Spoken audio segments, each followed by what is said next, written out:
এতিয়া এই নমস্কাৰ ভাগৱত সত্য ভাৱাৰ বিলা এই নামকৰণে কৈতে আমাক ভাগৱতৰ এই পদৰ মাজেদি আমাক ভাগৱতে মহাপুৰুষ গুৰুজনে আমাক কি ক'ব বিচাৰিছে এই কাহিনীৰ পৰা আমি জানিবলগীয়া বুজিবলগীয়া শিকিবলগীয়া আৰু আমাৰ উঠি অহা প্ৰজন্মক জনাবলগীয়া বুজাবলগীয়া শিকাবলগীয়া কি দিশ ইয়াত নাই আমি তাৰ ওপৰত আলোচনা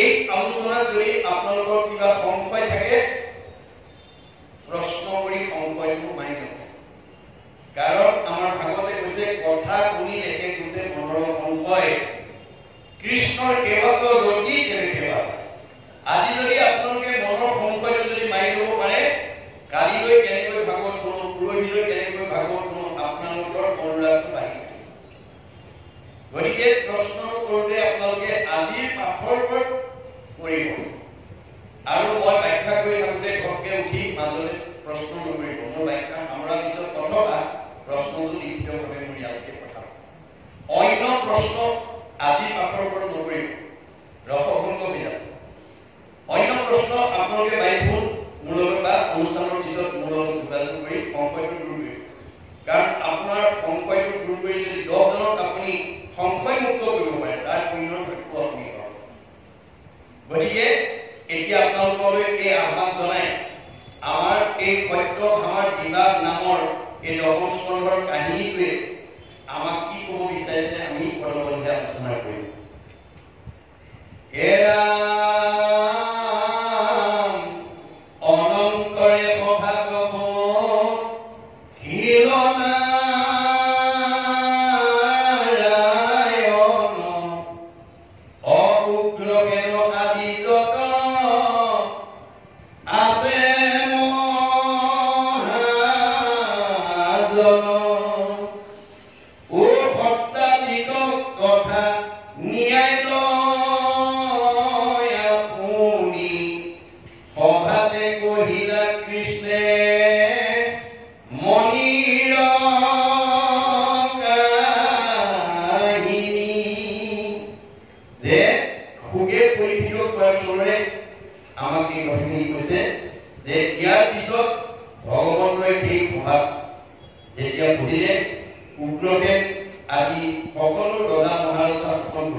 যে শ্যামন্তমণি ভগৱানে নাহিকৈ ব্যাধি ব্যাধি সৰ্ব ভয় একো উপকৰণ নকৰে কোনো ব্যাধি মাৰি মৰক আৰু হ'ব নোৱাৰে এই মহিমা দেখি দিনেক সপ্তাহক মণি খুলিলা পাৰি ভগৱন্তই মণিটোৰ মহিমা দেখি সপ্তাহক খুলিলে নিদিলা সপ্তাহক সপ্তাহক কিন্তু মণিটোৰ ভগৱন্তক নিদিলে অখেন নামে কালো ভাতৃ আছে কণ্ঠক মণি অপিতা সপ্তাহৰ মণিটো তেওঁ হে অখেন পৰিধান তাৰপিছত কি কৰিলে ঘোঁৰাটো চৰি মহাৰথে মনে মৃগক মাৰি ফুৰে বিজু মানে অখেনে ঘোঁৰাটো সেই মণিটো দি ঘোঁৰা মাৰি ফুৰিছে দেখি কি হে তাক লগে বিলাৰি ঘোঁৰাই কৰিলে পেলাই সেই মণিটো দেখাৰ লগে ঠিক হয় অখেন আৰু ঘোঁৰা দুইটাকে মাৰি মণিটো লৈ গ'ল কণ্ঠৰ মণিক চিন্দিয়া লৈ চৰিলা গিৰি সিংহে পিন্ধে মণিটো লৈ গৈ মানে পাহাৰত উঠি দেখি জাম্বৱন্ত বীৰ বীৰিংগ দৈনন্ত মণিক মাৰি সিংহ ভালকে দেখি পেলাই তেওঁ সিংহক মাৰি মণিটো লৈ লয় এইখিনিকে আমাৰ কাহিনীটো কৈছে দেই সিংহে আগে মণি নিলে পখেনক মাৰি জাম্বৱন্তই নিলে পাছে সিংহক বন্ধাই মানে পখেনক মাৰি সিংহই নিলে আকৌ সিংহক মাৰি জাম্বৱন্তই নিলে পাছে তাৰ ফুল ঘূৰি পখিলা বিবৰ 28 দিৱসৰ দুৰ্গ বৈলৱ তাৰপিছত কৃষ্ণই এই মণিটো বিচাৰি মানে জাম্বৱন্তৰ গাতত গৈ প্ৰৱেশ কৰিলে আৰু 28 দিন জাম্বৱন্তৰ লগত যুদ্ধ কৰি জাম্বৱন্তক পৰাজয় কৰি মণিটো কৃষ্ণই পুনৰ লৈ আহিলে পাছে যুদ্ধ হাৰি গুলিলেগত টুটি বাক মণি সমে কন্যা বিবাহ দিহেব আমাক তাৰপিছত ভগৱন্তৰ মানে জাম্বৱন্তই প্ৰাৰ্থনা জনাই তেওঁ অপৰাধৰ মাৰ্জনা বিচাৰি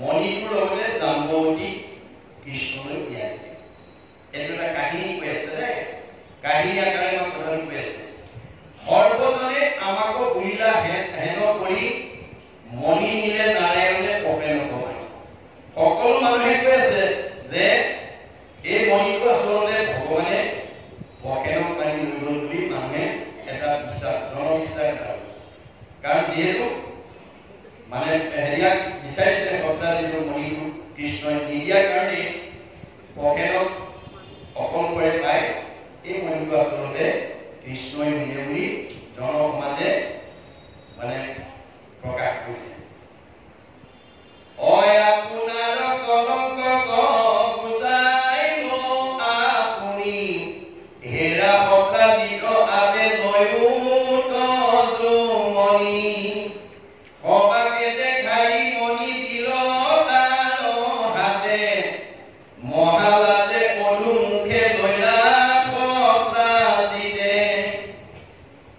সেই ভালকৈ মাৰি যেতিয়া কৃষ্ণই মণিটো পুনৰ আনি সপ্তাহীৰ হাতত দিলে সপ্তাহীতে লজ্জিত ভাৱেৰে মণিটো ললে সকলো সমাজে পুনৰন্ত হৰি হৰি মিছা অপবাদক বহু পাইলা কৰি আচলতে কৃষ্ণৰ মণিটো নিয়া আছিল পখেন আৰু ঘোঁৰাক মাৰি নিছিলে কোনে সিংহই আকৌ সিংহক মাৰি জাম্বৱন্তই নিছিল কিন্তু মানুহে প্ৰত্যক্ষভাৱে লোকবিশ্বাস কি বুলি ক'লে যিহেতু তেওঁ সপ্তাহীক মণিটো বিচাৰিছিলে মণিটো সপ্তাহীয়ে নিদিয়াৰ কাৰণে পখেনক অকলশৰীয়াকৈ পাই পখেনক মাৰি কৃষ্ণৰ মণিটো নিলে বুলি মানুহে আলোচনা কৰিছিল গতিকে এই মিছা অপবাদটো ভগৱন্তই কোৱাৰ কাৰণে মানুহে হৰি হৰি বুলি মানে অনুতপ্ত হৈছে সকলো সমাজে পুনৰন্ত হৰি হৰি মিছা অপবাদক বহু পাইলা কেনেকৈ ভগৱানে মিছাকে এটা অপবাদ পালে মণি লৈয়া সপ্তাহীক গৈ নিজৰ ঘৰ মনত মিলিল অনুতাপ নিৰন্তৰ তেওঁ মণিটো লৈ সপ্তাহীয়ে যদিও ঘৰলৈ গ'ল কিন্তু তেওঁৰ মনত অনুতাপ যে মই মিছাকে তেওঁ বদনাম দিলো এইটোৱে মোৰ কাৰণে ভুল হৈছে বুলি তেওঁ অনুতপ্ত হৈছে যে আপোনালোকে এই কথাষাৰৰ পৰা কি শিক্ষা ল'বলগীয়া আছে যে আপুনি জানিত ভাৱে বা অজানিত ভাৱে কেতিয়াবা আপুনি কিবা ভুল কাম কৰিব পাৰে বা বেয়া কাম কৰিব পাৰে আপুনি কৰা বেয়া কামটোৰ কাৰণে যদি পৰিয়ালে বেয়া পায় সীমাঘৰীয়া মানুহে বেয়া পায় সমাজে যদি বেয়া পায় তেতিয়া কৰাজনে অনুতাপ কৰিব লাগে কি বুলি যে মই এই কামটো কৰাৰ কাৰণে মোক সমাজে বেয়া পাইছে পৰিয়ালে বেয়া পাইছে গতিকে মই আৰু ভৱিষ্যতে এনেকুৱা কাম নকৰোঁ এইবুলি যদি আমি কোনোবাই কিবা জানিত অজানিতভাৱে ভুল কৰি যদি অনুতপ্ত হওঁ তেতিয়া সেইটো প্ৰায়শ্চিত্ত বুলি কৈছে শাস্ত্ৰত পাপ কৰি অনুতাপ উপজিলে যাৰ অনুতাপেই প্ৰায়শ্চিত্ত জানি ভাষা তাৰমানে আমি অনুতপ্ত হলে আমাৰ প্ৰায়শ্চিত্ত হয় সংস্কাৰ হয় আমি কাৰোবাক দণ্ড ভৰাই সংস্কাৰ কৰিব নোৱাৰো যদি সি অনুতপ্ত নহয় এতিয়া ভক্তাজীয়ে অনুতাপ কৰিছে আপোনাৰ দুখে পাবি পাইলা মহা কষ্ট মনত গুণয় আগে ভৈৰু হবে নষ্ট এতিয়া ভক্তাজীয়ে মনতে ভাবি কৈছে যে আমি সকলো পাপ কাম কৰিলো যিটো কথাই কওঁ মনত যোগ দিছে মনত ৰাখিব আপোনালোকে বেয়া কাম কৰিলে পাপ হয় দেই বেয়া কামটো আপোনালোকে কাক উদ্দেশ্যি কৰিব আমাৰ এতিয়া ভাগৱত নুশুনা মানুহে বহুত খাবৈকে কয় মই আজি কোৱালিটি একদম ঠিকছে কথা কৈ একদম মানে আঘাত দি দিছো কেতিয়াবা মইও কয় মই আজি খাবুক একদম ঠিকছে কৈ মনত আঘাত দি দিছো ভগৱানে কৈছে কাক আঘাত দিলা সকলোতেতো মই আছো মুকে আঘাত দিবা মুকে অন্যায় কৰিবা মুকে ঠগিবা মুকে প্ৰচনা কৰিবা মোৰে কিমান দিবা মই তোমাক ভালে কয় নহব ভাগৱত শুনি এই বেয়াবিলাক এৰি ভাল ল'বলৈ শিকিবা ভাগৱত শুনিবলৈ কিয় আহিব লাগে বেয়া এৰি ভাল ল'ব লাগে বেয়া এৰি ভাল লোৱাকে বৈজ্ঞানিক দৃষ্টিভংগী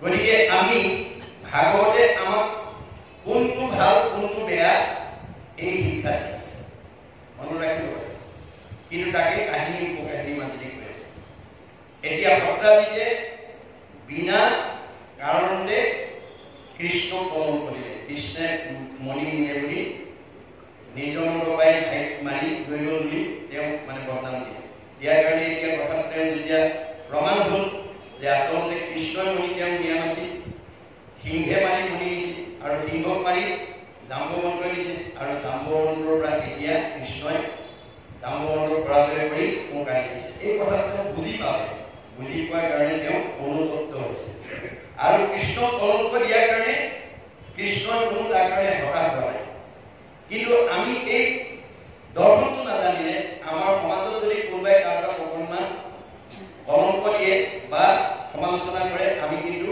ভাগি পৰো আমি হতাশ হৈ যাওঁ গতিকে আপোনালোকৰ যদি তেনেকুৱা স্বভাৱ আছে আজি এৰিব আমাক ভাগৱতে এই শিক্ষা দিছে কি কৃষ্ণক কলংক দুষ্টে দিলা কেনে দেখা আনৰ সামান্যৰ ইটো কোনো লেখা যে জগতৰ ঈশ্বৰ সৃষ্টি স্থিতি প্ৰলয়ৰ গৰাকী ভগৱন্তকো এটা পক্ষই বদনাম দিছে মনীষীৰ কৰি নিছে বুলি আৰু বৰুৱা শইকীয়া বৰা বনিয়া মানে হাজৰিকাক বদনাম দিয়াটো কি ডাঙৰ কথা গতিকে আপোনালোকক জানিত অজানিতভাৱে কোনোবাই হতাশ কৰাৰ উদ্দেশ্যে আপোনাৰ মন ভাঙি পেলাবৰ উদ্দেশ্যে হয়তো সমালোচনা কৰিব পাৰে বা বদনাম দিব পাৰে কিন্তু আপোনাৰ নিজৰ আত্মবিশ্বাস নাই মই আচলতে বেয়া কৰিছো নে ভাল কৰিছো মই শুদ্ধ পথে গৈছো নে ভুল পথে গৈছো আজি আপোনালোকে ইয়ালৈ আহোঁতে আবেলি বহুতে হয়তো দেখি পেলাই কৈছে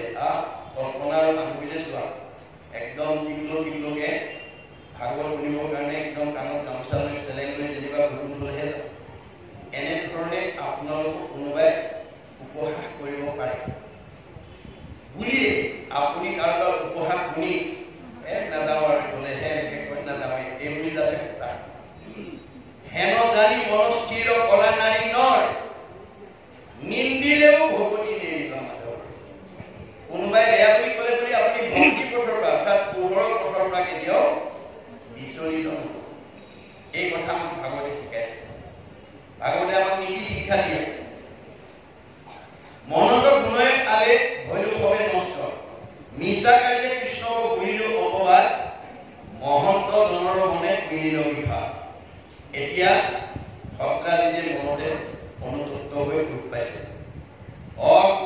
কৰ্ণ কৰিয়া গোসাই গৈ দুব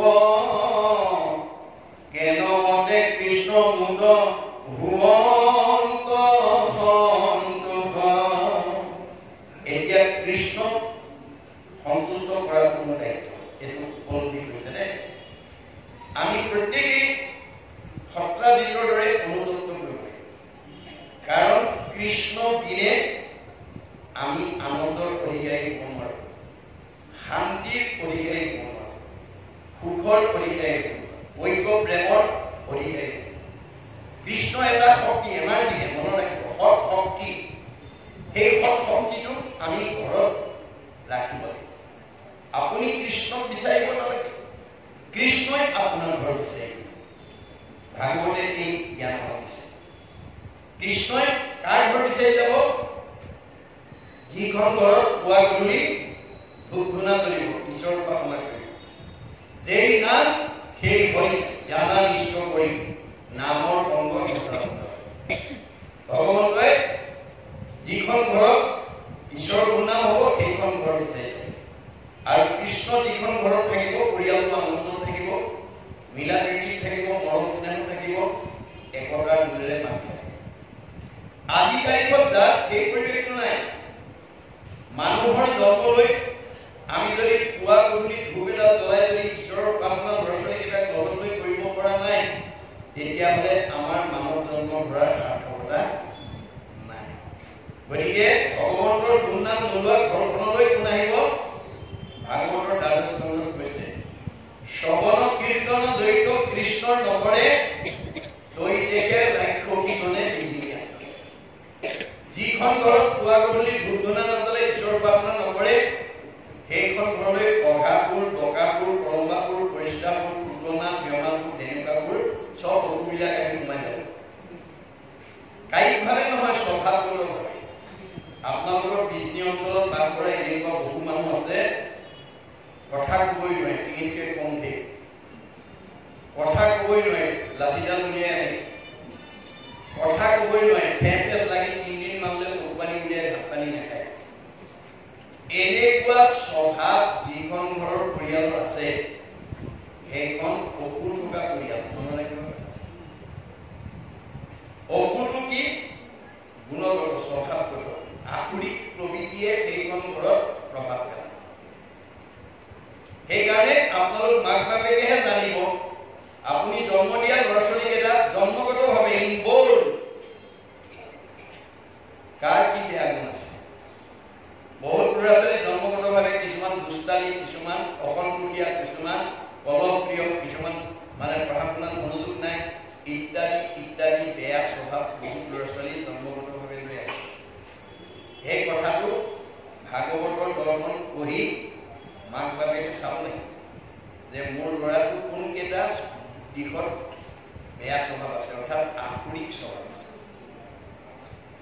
আসুৰিক স্বভাৱ সেইটোকে বাহিৰত অসুৰ সজাই দেখুৱাইছে। কৃষ্ণই সেইকাৰণে গকুলত বাল্যকালতে কেইবাটাও অসুৰ মাৰিছে। তাৰ ভিতৰত প্ৰথম অসুৰটো কাক মাৰিছে? পুতনা। পুতনা মানে আবিধানিক অৰ্থ দুৰ্গন্ধ, অজ্ঞানতা, আশা আকাংক্ষা, কামনা বাসনা। আমি মানুহৰ জন্মলৈ যদি অকল কামনা বাসনাতে আবদ্ধ হৈ যাওঁ, আমাৰ জীৱনৰ সাৰ্থকতা নাই। কাৰণ আমি কিহক লৈ কামনা বাসনা কৰিছো? মাধৱদেৱে কৈছে, হৰি কি কেৱলে সঁচা মাত্ৰ, অ ৰাম ৰাম ৰাম ৰাম ৰাম, অতান্ত বিনে নিচাদক দেখি শুনি মানে। আমি এই পৃথিৱীত চকুৰে যিমান দেখিছো, কাণেৰে যিমান শুনিছো, চব মিছা। আজি আছে, কালিলৈ নাই, একো মিছা। কিন্তু আমি ভাগৱতৰ এই দৰ্শন নজনাৰ কাৰণে আমাৰ শৰ্কৰা 90 জনে মিছাৰ পিছত দৌৰি আছে। যিটো মিছা তাক আশা কৰি ৰাম ৰাম ৰাম ৰাম ৰাম, দুৰাচাৰ ৰমণেন অজ্ঞানে। আজি আমাৰ মনটো সদাচাৰ কৰিব নোৱাৰাৰ কাৰণে দুৰাচাৰ মনৰ কবলত কৰি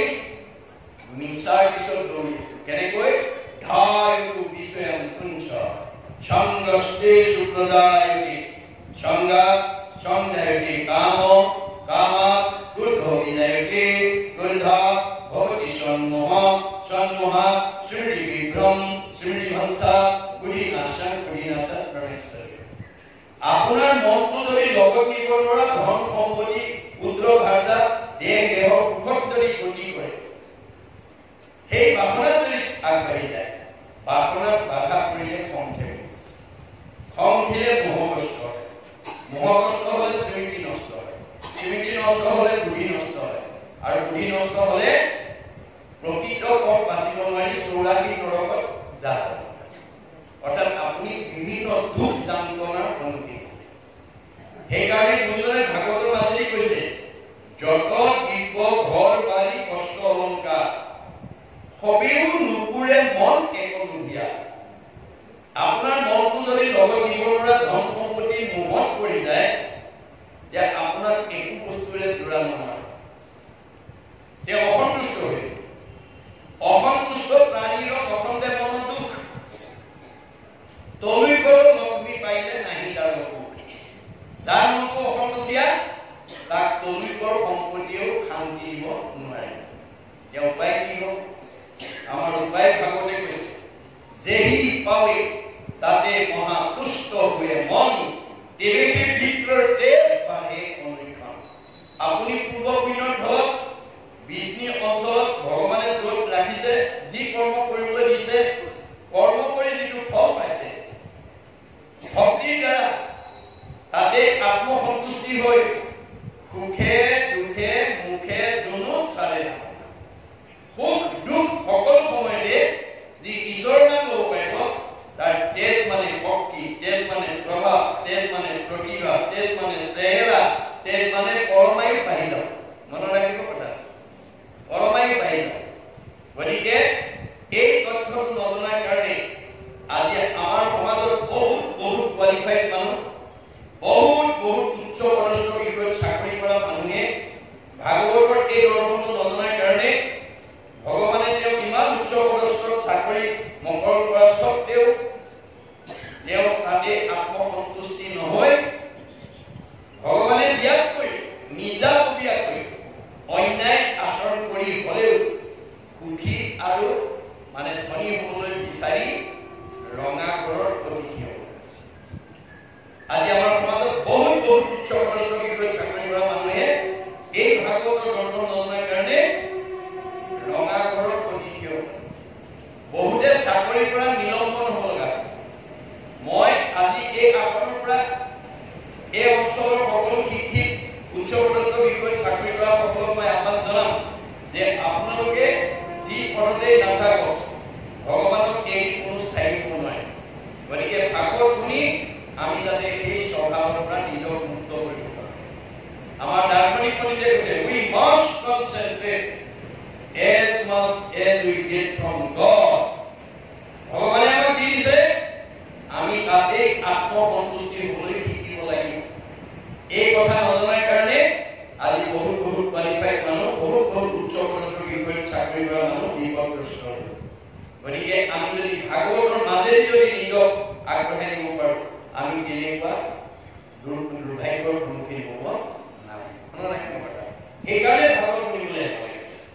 ভাগৱতে আমাক নিয়মৰ কথা কৈছে, 8 প্ৰকাৰ সদাচাৰৰ কথা কৈছে। ভাগৱতত 8 প্ৰকাৰ সদাচাৰ উল্লেখ আছে। কি? কায়ৰ সদাচাৰ, বাক্যৰ সদাচাৰ, মনৰ সদাচাৰ, দমন সদাচাৰ, শৌচ সদাচাৰ, অন্ন সদাচাৰ, স্নান সদাচাৰ, শয়ন সদাচাৰ। এই 8 প্ৰকাৰ সদাচাৰ যদি আপুনি ভাগৱত শুনি বুজি বাস্তৱ জীৱনত প্ৰয়োগ কৰে, তেতিয়াহ'লে আপোনাৰ আয়ুস ভগৱানে দিয়াতকৈ বঢ়াব পাৰে। আমাক ভগৱানে কিমান দিছে আয়ুস? মনুষ্যৰ আয়ুসৰ কৰিব কোনটা? মানুহ মাত্ৰে চবকে ভগৱানে 1 বছৰ দিছে, কাকো কমাই দিয়ে। তৎসত্বেও আজি আমাৰ সমাজত বহু থিয়ভা প্ৰজন্ম 1 বছৰ ভোগ কৰিবলৈ নোপোৱাকৈ আমাৰ মাজৰ পৰা বিদায় দিছে। গণ্ডগোল ক'ত লাগিল? ৰহস্য ক'ত? সেই ৰহস্য ভেদ কৰিবৰ কাৰণে ভাগৱত শুনিবলৈ ৰহস্য জানে যিটো লোক ভকতে কীৰ্তন কৰে মোক।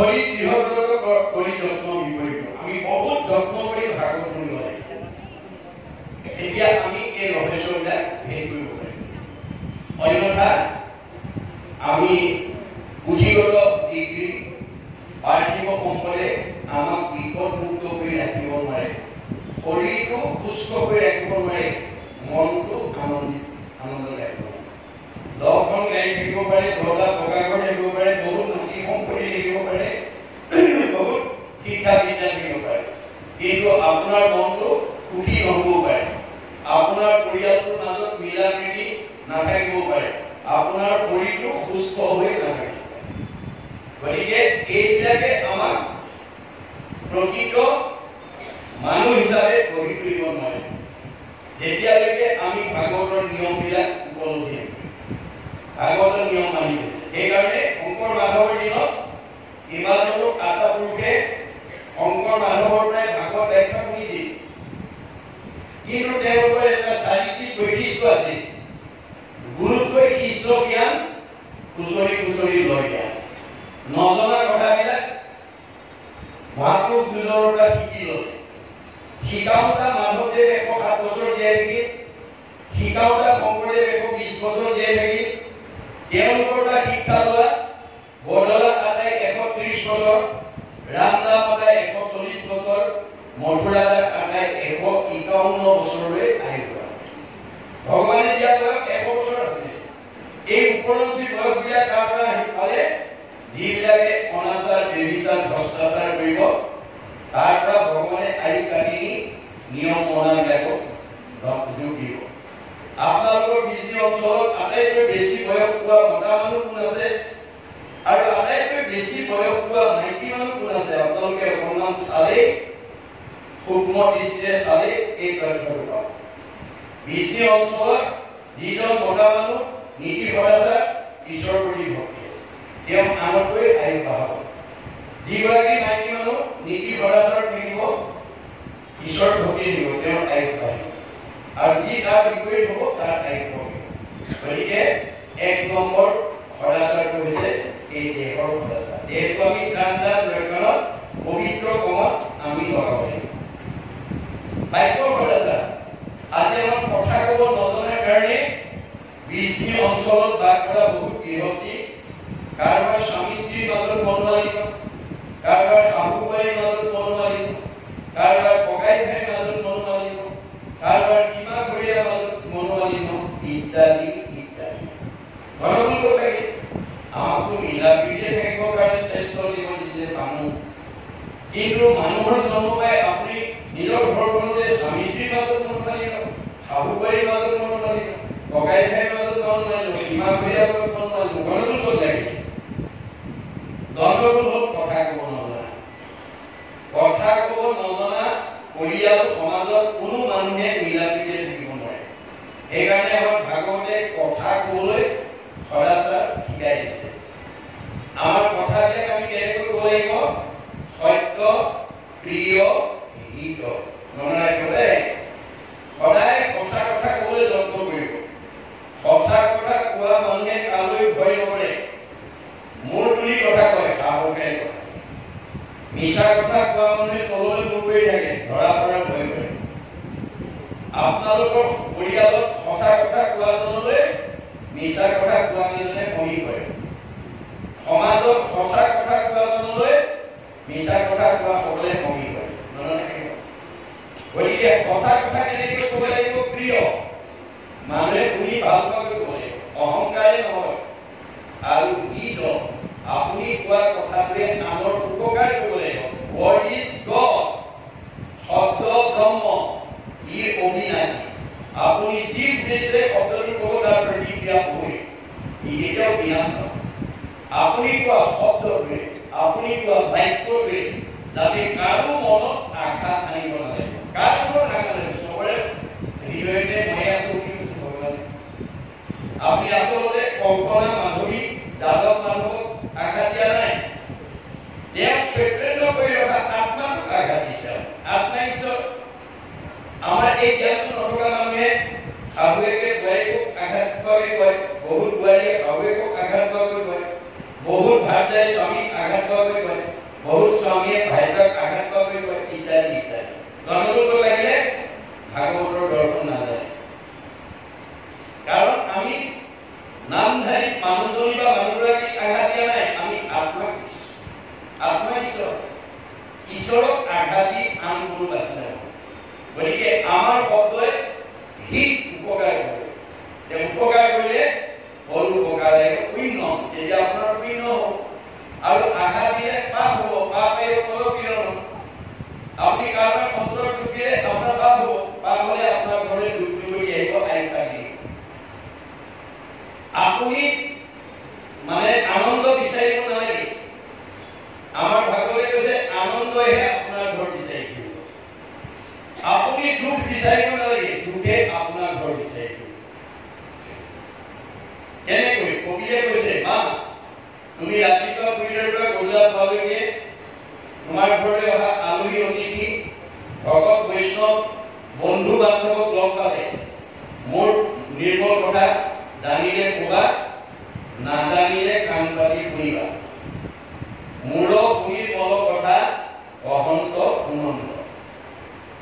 আপোনাৰ ঘৰলৈ অহা বন্ধু বান্ধৱ আলহী অতিথি ভকত বৈষ্ণৱৰ লগত যদি আপুনি কৃষ্ণৰ কথা পাতি আৰু শুনে, তেতিয়াহ'লে পৰম আনন্দ আহি মন কমিলে। তেতিয়া সেইজনৰ মনলৈ আনন্দ নিজে আহিব, আপুনি মাতিব নালাগে।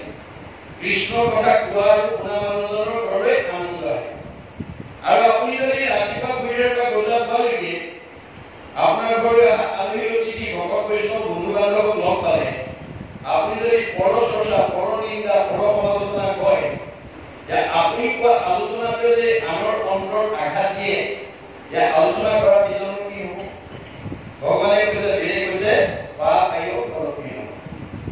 আপোনাৰ আলোচনা, আপোনাৰ কোৱা কথাটোৱে যদি আনৰ অন্তৰত আঘাত দিয়ে, কোৱাজনৰ কি হ'ব? পাপ হ'ব।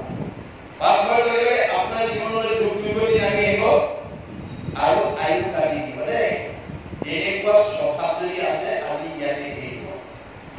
পৰ চৰ্চা, পৰ নিন্দা কৰা স্বভাৱ এৰি ঈশ্বৰৰ কথা কোৱা আৰু শুনাৰ কথালৈ আপুনি নিজক উত্তৰণ কৰিব। এইটো ভাগৱতে কৈছে। ভাগৱতে আমাক নিয়ম কথা কৈছে। এতিয়া আমি দুটা গ'লো, কায়ৰ পৰাচাৰ, বাক্য পৰাচাৰ। ৩ নম্বৰ মনৰ সমাপ্তৰাচাৰ, দয়া প্ৰেম কৰুণা। এইটো আমাৰ ইজনৰ প্ৰতি ইজনৰ থাকিব লাগিব। আমি ইজনে সিজনক ভাল পালেহে ভগৱানক ভাল পাব পাৰিম। আমি যদি ইজনে সিজনক ভাল নাপাওঁ, ভগৱানক ভাল পোৱাৰ আমাৰ অধিকাৰ নাই। ভগৱানে কৈছে, মোক ভাল কৰাৰ আগতে নিজৰ পৰিয়ালটোক ভাল পাবলৈ শিকিবা। মোক ভাল কৰাৰ আগতে সীমা পৰিয়াল, ওচৰ চুবুৰীয়াক ভাল পাবলৈ শিকিবা। মোক ভাল কৰাৰ আগতে তোমাৰ ঘৰলৈ অহা আলহী অতিথি ভকত বৈষ্ণৱক ভাল পাবলৈ শিকিবা।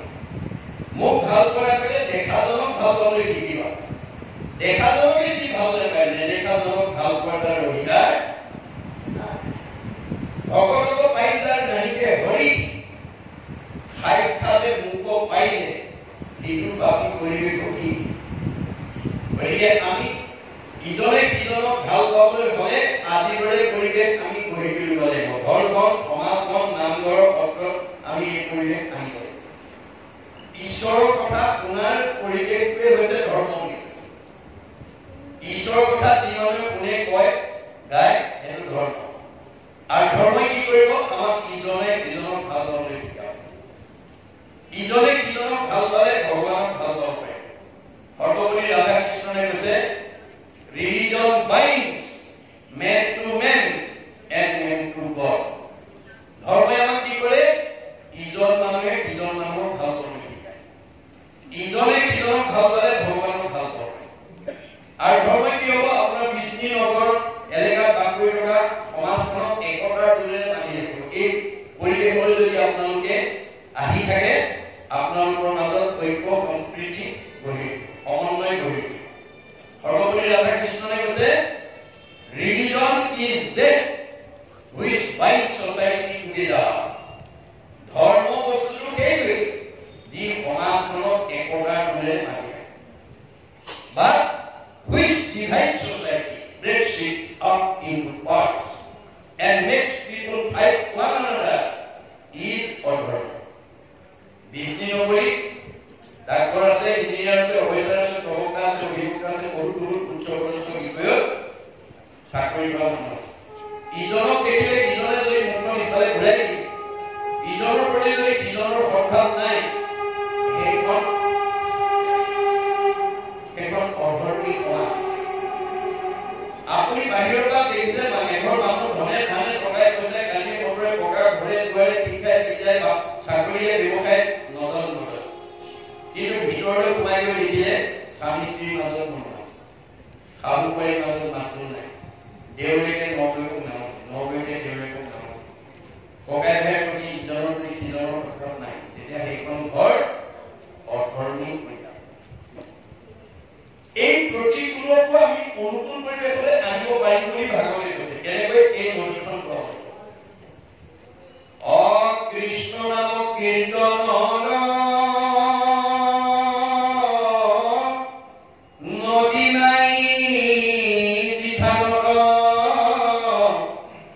ভকতৰ সংগ দ্বৈত নাই ব্ৰহ্মাৰ ভুৱন ভৈৰেও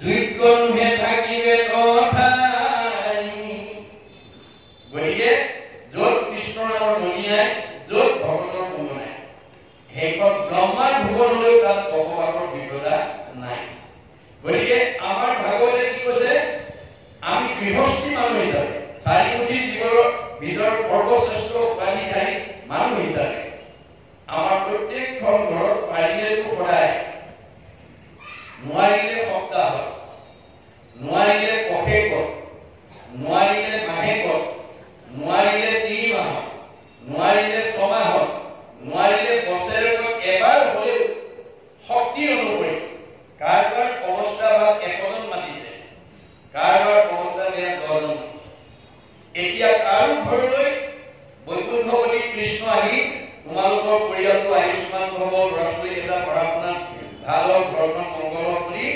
বৈকুণ্ঠপতি কৃষ্ণই কাৰো ঘৰত আশীৰ্বাদ দিবলৈ নাহে কোন আহিব ভাগৱতে কৈছে হৰিৰ মূৰ্তিক হৰি ভক্তক দেখিবা শক্তি অনুৰূপে তাৰ কীৰ্তি আচৰিবা আপোনাৰ যিমান সামৰ্থ্য আছে সেইমতে আপুনি অনুষ্ঠান চাব আৰু দিল খুচিৰে একদম সেৱা শক্তি ভকতে যদি আপোনাৰ ঘৰত গৈ বৰ ভাল লাগি বুলি প্ৰশংসা কৰি আশীৰ্বাদ দিয়ে সজনৰ আশীৰ্বাদ দিলে কৃষ্ণ গতিকে আমাৰ গৃহস্থী ঘৰত যদি আমি বছৰত এবাৰ যদি ভকতৰ বৰধুলি পেলাব নোৱাৰো সেইখন ঘৰ প্ৰদূষণযুক্ত হৈ গতিকে প্ৰদূষণ মুক্ত কৰিবলৈ কেনেকৈ হৰিনাম নিশ্চিত কৰিব হৰিনাম ভূতাসন পাপ সুখাংগম কনে কনে দহি কৰাইছে আজি এই এমহীয়া ভাগৱত বা ব্যাখ্যা অনুষ্ঠানে বিষ্ণু ভক্ত বা বিষ্ণু অঞ্চলতেই নহয় জগতৰ প্ৰদূষণ বায়ু সম্পূৰ্ণ কৰিছে আৰু এই মাইক্ৰফোনৰ দ্বাৰা ভাগৱতৰ প্ৰতিধ্বনি যিমান দূৰলৈকে গৈছে একজনে যদি নাম ওচৰলৈ কোনে পালে পাপ সমানো কৰে মানুহটো দূৰৰ কথা মূল ভক্ত জড়িত থাকে উদাৰ চৰিত্ৰ কীট পতংগ পবিত্ৰ কৰে পঁইতাচোৰা নিগনি পৰ্যন্ত প্ৰাণী জগতৰো এই এমহীয়া কাৰ্যসূচীয়ে জগতৰ উপকাৰ সাধন কৰিছে আপোনালোকৰ ভক্তৰ ৰাইজে সমবেতভাৱে অনুষ্ঠিত কৰা এমহীয়া ভাগৱতে গাঁওখনৰ বা সমাজখনৰ বাদেও যদি জগতৰ উপকাৰ সাধন কৰে তেতিয়াহ'লে আপোনালোকৰ সেই অনুষ্ঠানে সমাজখনৰ কি হ'ব বড়ো উপকাৰ শূন্য আপোনালোকৰ শূন্য মনত ৰাখিব এই তথ্য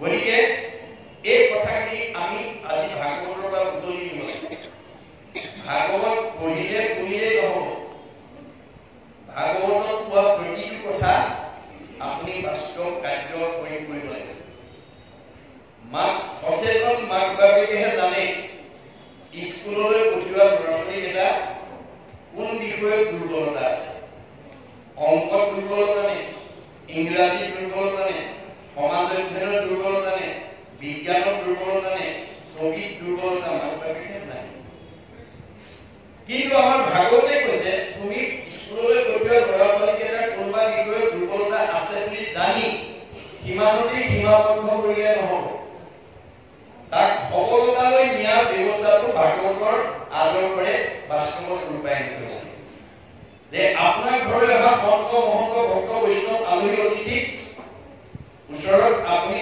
আচৰণি কৰি পথেখনত বহুৱাই আছে যদি দুবিলা দলাব আৰু ল'ৰা ছোৱালীকেইটাক আমন্ত্ৰণ কৰিব আনি সেৱা কৰাই ভকতক ক'ব প্ৰভু তোমালোকৰ সংকট বৰ দুৰ্বলতা ছোৱালীজনী ইংৰাজীত বৰ দুৰ্বলতা কৃপা কৰি অকণমান আশীৰ্বাদ দি থৈ 10 জনে যদি মূৰত হাতী ঈশ্বৰে কৃপা কৰিব পৰা সজনৰ আশীৰ্বাদে দিলে কৃষ্ণৰ কথা ভকতে আশীৰ্বাদ দিলেহে ঈশ্বৰে কৃপা দৈৱপতি যদি সাধুৰ সংগ পায় নিশ্চয় জানো কামৰ স্বভাৱ সন্ত মহন্ত ভক্ত বৈষ্ণৱ আলহী যদি আশীৰ্বাদ পায় তাৰ স্বভাৱ সলনি এয়া ভাগৱতৰ মনত ৰাখিব ভাগৱতে আমাক নীতি শিক্ষা দি আছে জীৱন শৈলী সুন্দৰভাৱে পৰিচালনা কৰিবৰ কাৰণে যিবোৰ পদ্ধতি শিক্ষা কৰিছে 3 নম্বৰ আমাৰ 4 নম্বৰ গমন পথ আছে আমাৰ ভৰিকেইটা ভগৱানে কিয় দিছে যাবৰ কাৰণে যাবলৈ দিছে বুলি আপুনি অগম্য গমন কৰিলে নহব ভাগৱতত কলৈ যাব লাগিব কলৈ যাব নালাগিব সীমা বান্ধি দিছে প্ৰথম সীমা কি দিছে প্ৰথম স্কন্ধত কৈছে যে আমাৰ পৰিয়ালৰ কোনো সদস্য যাতে বলি থকা ঠাইলৈ যাব নোৱাৰে বলি ক'ত থাকে পৰিঠিলে কলিত নিগ্ৰহ কৰোঁতে 4টা ঠাই বান্ধি দিছে নিৰ্পতি গুণন্ত কৰি কুকৰিলো স্থান দৈব খেলে দুৱা ভাষা কৰে মদ্যপান স্ত্ৰী পঞ্চ শুনা গৃহস্থৰ থাকে দৈব এই স্থান 4 স্থানৰ দিলো পঞ্চকে প্ৰধান কৰি 4টা ঠাই দিছে কলি দুৱা ভাষা খেলা মদ ভাং খোৱা পৰস্ত্ৰীৰ আসক্ত হিংসা এই 4টা ঠাই যাতে আমাৰ কোনো সদস্য যাতে গমনাগমন কৰিব লগা নহয় তাৰ প্ৰতি জ্যেষ্ঠসকলে চোকা দিছে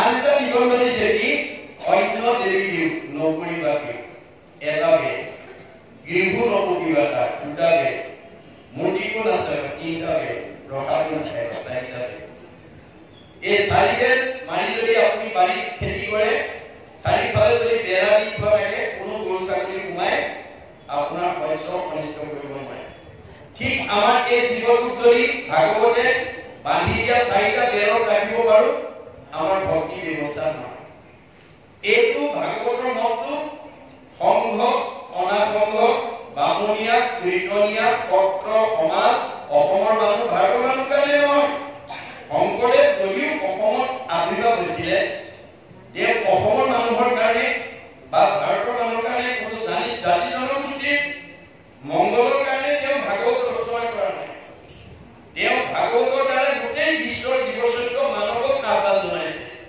মনত ৰাখিব কি বুলি উবা নৰলোক হৰি হৰি লোক ধৰা ইটো উপদেশ এৰা আলোদাল জীৱা কটকাল জৰা হৈল পৰকে উবা অসমৰ উবা ভাৰতৰ বা সংঘ অনাসংঘ বামুণীয়া কীৰ্তনীয়া পত্ৰ সমাজ বুলি কোৱা নাই বিশ্বৰ মানৱক আহ্বান এই আহ্বানৰ প্ৰতি সঁহাৰি জনাই মহাত্মা গান্ধীয়ে মন্তব্য কৰিছে কি বুলি What Shankardev was alone able to do nowadays the whole army of the English knowing people cannot do বিশ্বত এতিয়ালৈকে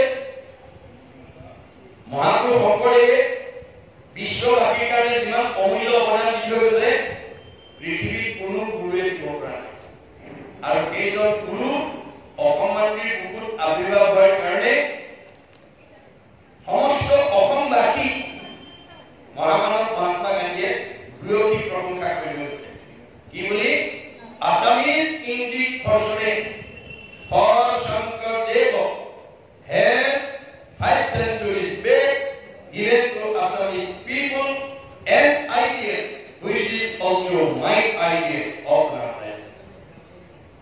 মই যিখন নাম ৰাজ্য অসমত প্ৰতিষ্ঠা কৰাৰ নামত কৰি আহিছিলো শংকৰদেৱে 500 বছৰ পূৰ্বে সেই নাম ৰাজ্য অসমত প্ৰতিষ্ঠা কৰিছে অসমবাসী সঁচাকৈ গতিকে ভাগৱত কোনো জাতি জনগোষ্ঠীৰ সমাজৰ কাৰণে নহয় বিশ্ব মানৱৰ কাৰণে জীৱশ্ৰেষ্ঠ মানৱৰ কাৰণে এই নিয়ম মানি কৰিছে তাৰপিছত স্নান কৰে ছাৰ আমাৰ এতিয়া গৰম দিনত গৰম উঠিলে বুলি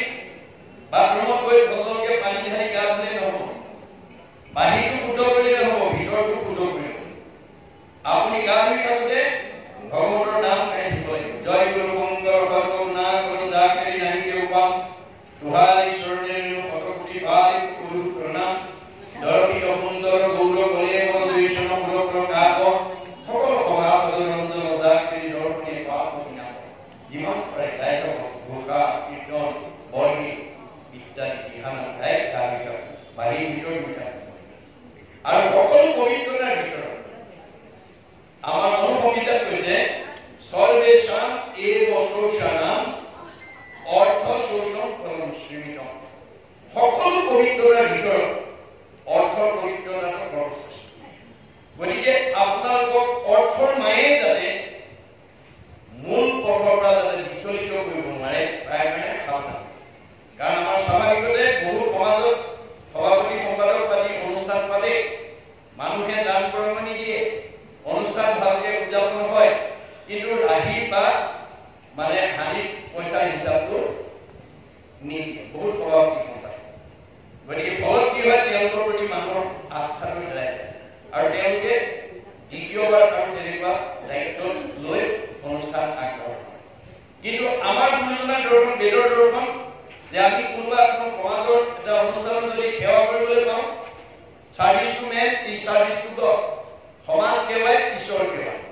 মই সভাপতি সম্পাদকৰ দৰে এটা গুৰু দায়িত্ব লৈ মই যাতে সমাজ সেৱাৰ জৰিয়তে সমাজখনক যাতে মই এই অনুষ্ঠানটো ভাগৱত বা বাক্য অনুষ্ঠান এনেকৈ আগুৱাই নিম যে 25 বছৰৰ ৰূপালী জয়ন্তী 50 বছৰৰ সোণালী জয়ন্তী 60 বছৰৰ হীৰক জয়ন্তী 75 বছৰৰ মহাৰাজ জয়ন্তী 100 বছৰৰ প্ৰভাৱলৈকে আগুৱাই নিম। এই পৰিকল্পনাৰে আমি পবিত্ৰতাৰ মাজেদি যদি অনুষ্ঠান আমি আগুৱাই যাব ভগৱানে কৈছে অনুষ্ঠান মানে নহয় সত্ৰখন এখন অনুষ্ঠান। এই সত্ৰৰ সমাগী উন্নয়নৰ কাৰণে আপুনি গায়ক মানসিক বৌদ্ধিক আৰ্থিকভাৱে অকমান সহায় কৰে আপোনাৰ। গতিকে এই কথাবোৰ নজনাৰ কাৰণে আজি আমাৰ বহুত বিপদে গৈছে। গতিকে স্নান কৰাইছে তাৰপিছত আহিলে স্বয়ং কৰাইছে। আমাৰ আজি সমাজত বহুত মানুহ কোন নাজানে উঠিব। এতিয়া গৰম দিন ফেন চলি আছে কোমল বিচনা পাৰি দিছে আশ্বাস কৰি দিছে প্ৰটিনযুক্ত আহাৰ পেপৰাই খাইছে আৰু বিচনাত গৈ নকমে কৰি ফুৰিছে। তেনেকুৱা অভ্যাস আছে যদি এই আমি কেনেকৈ শুব লাগে মাধৱদেৱে নিয়ম মানি দিছে। দুঃস্বপ্ন নাশন ইটো মাধৱ মাধৱ নাম দুষ্ট গ্ৰহ ভয় ভয় বিনাশন পৰম সম্পদ ৰূপ জানি মাধৱৰ নাম সৰ্বদাই কৰি। আমি শুবলৈ যাওঁতে ভগৱানৰ হাজাৰটা নামৰ পৰা এটা নাম 1000 একাকি পৰা একাকি ভাবি গাই শুব পাৰো তেতিয়া কোনো দুষ্ট গ্ৰহে আমাৰ মনত প্ৰতিক্ৰিয়া কৰিব নোৱাৰে। কেতিয়াবা আপোনাৰ এনেকুৱা হয় পাৰিবাৰিক জীৱন দাম্পত্য জীৱন যুগ্ম জীৱন সাংসাৰিক জীৱনৰ কিছুমান প্ৰতিক্ৰিয়া ভাৱে মনত এনেকৈ প্ৰভাৱ পেলায় যে বহু সময়লৈকে আপোনাৰ টোপনি নাহে চাতি ফুটি নাহে। তেনেকুৱা দুদিন যদি আপোনালোকৰ জীৱনলৈ কেতিয়াবা নামি আহে আপোনালোকে কি কৰিব লাগিব? আমাৰ মাধৱগুৰুৱে কৈছে যে আপুনি 1000 একাকি ঘোষাৰ যিমান ঘোষা মুখস্থ আছে যিমান কীৰ্তন মুখস্থ আছে যিমান বৰগীত মুখস্থ আছে যিমান দিহান মুখস্থ আছে এটাৰ পিছত এটাকৈ গাই যাওক। অতি কম সময়ৰ ভিতৰত চাউলশ্ৰী মধুৰ টোপনি। গতিকে আমাৰ বহুত মানুহ উঠিব নাযায় সাৰ পালে চকু মোহাৰি কামৰ ধান্দাত নামি আহে। তেনেকুৱা স্বভাৱ আছে যদি এই আমি কেনেকৈ পুৱা বিচনাৰ পৰা উঠি আহিব লাগে আমাৰ ভাগৱতে নিয়ম মানি দিছে যে আমাৰ ভগৱন্ত আমাৰ এই দেহ জগতত 3টা গুণত অৱস্থান কৰিছে। ব্ৰহ্ম পৰমাত্মা ভগৱন্ত একে তত্ত্ব একৰেকে 3 নাম লক্ষণ ভেদত 3টা গুণনাম লৈ ভগৱন্ত আমাৰ দেহ জগতত অৱস্থান কৰিছে। প্ৰথম ব্ৰহ্মৰূপে আমাক চৈতন্য কৰি ৰাখিছে জীয়াপন কৰি ৰাখিছে।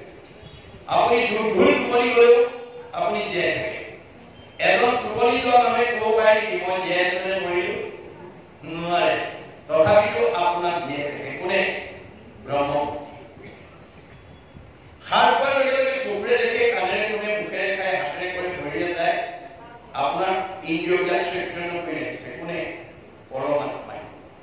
আৰু ভগৱন্ত সৃষ্টি গৰাকী ভগৱন্তই কৈছে মানে আমাক যথাক্ৰম তথা ফল দিবৰ কাৰণে অৱস্থান কৰিছে।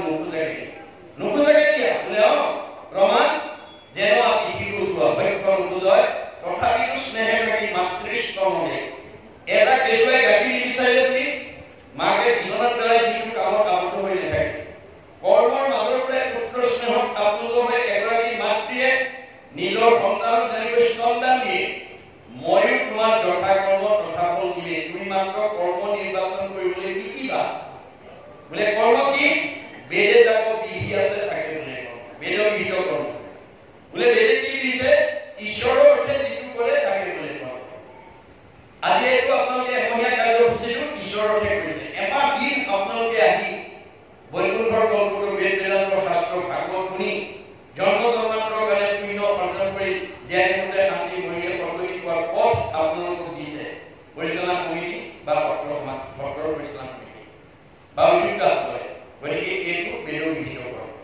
গতিকে আমি কৰ্মবিলাকে যাতে আমাৰ উপকাৰ হয় সেই কথাবিলাক আমি গুৰুত্ব দিব লাগে গতিকে বেদে যাব নিষেধ দিছে সেইটো অকৰ্ম আৰু বেদে যিটো কৰিব নালাগে বুলি কৈছে সেইটো আমি কৰিব নালাগে অকৰ্ম আচৰিলে মিলে বিকৰ্ম পালে আমাৰ বেদে কি কৈছে জগতৰেখা ভূতপ্ৰাণী প্ৰবাহকে বিষ্ণুমানী হিংসাই কৰা মই সকলোতে আছো পাৰিলে কাৰোবাক উপকাৰ কৰিব কাকো হিংসা নকৰিবা গতিকে এতিয়া আমাৰ এই কথা নাজানি আমাৰ হিংসা মানুহে বেছিকে কৰে আমাৰ এতিয়া সমাজত এনেকুৱা বহুত মানুহ আছে আনৰ হোৱা দেখিব নোৱাৰে আনৰ উন্নতি হোৱা দেখিব নোৱাৰে তেনেকুৱা স্বভাৱ যদি কাৰোবাৰ আছে আজি ইয়াতে এইটোৱে নহয় কাৰণ ভাগৱতৰ দশম স্কন্ধত ভগৱানে কৈছে অপৰম দেখি মৰে যিটো চৈকুৰি তাৰ আশা কবে হুৱে নষ্ট তোমালোক মুখ ভলে একো আত নাই অবিচাৰ কবে যত কৰে কষ্ট আপুনি যিমান কিলত মূৰে কষ্ট কৰি উপাৰ্জন নকৰক কিবা তেওঁ থকা হৃদয়খনত যদি হিংসা ভাৱ থাকে আপোনাৰ মনৰ বাঞ্ছা কোনোদিন পূৰণ নহয় আপোনাৰ মনৰ বাঞ্ছা যেতিয়া পূৰণ নহব আপুনি খোলা হাঁহি মাৰিব নোৱাৰিব খোলা হাঁহি মাৰিব নোৱাৰা মানুহৰ চেহেৰা ভাল নহয় কমনীয়তা নাবাঢ়ে ক্ৰমান্বয়ে নাবাঢ়ে বাইবেলত চলোমনে কৈছে very hot do it good like medicine A broken heart dry the bone যাৰ হৃদয়ত আনন্দ থাকিব মেডিচিনৰ দৰে চেহেৰা ধুনীয়া কৰিব কমনীয়তা ভাৱ আইক পাব আৰু যাৰ দুখ বেদনাই ভৰি আহিব আৰু ঘিউ খাব আৰু এই ভাগৱত দৰ্শনৰ মাজেদি আমি যাতে উঠি অহা প্ৰজন্ম আৰু আমি নিজেই সংস্কাৰ হ'ব পাৰো তাৰ প্ৰতি আৰু দুটামান থাকিলে মই অহাকালিলৈ আপোনালোকক সময় আহি পৰিছে পৰৱৰ্তী কাৰ্যসূচী আছে গতিকে মই আজি ইমানতে চাৰিদৰে সামৰিছো জয় ৰাম জয় নাৰায়ণ জয় কৃষ্ণ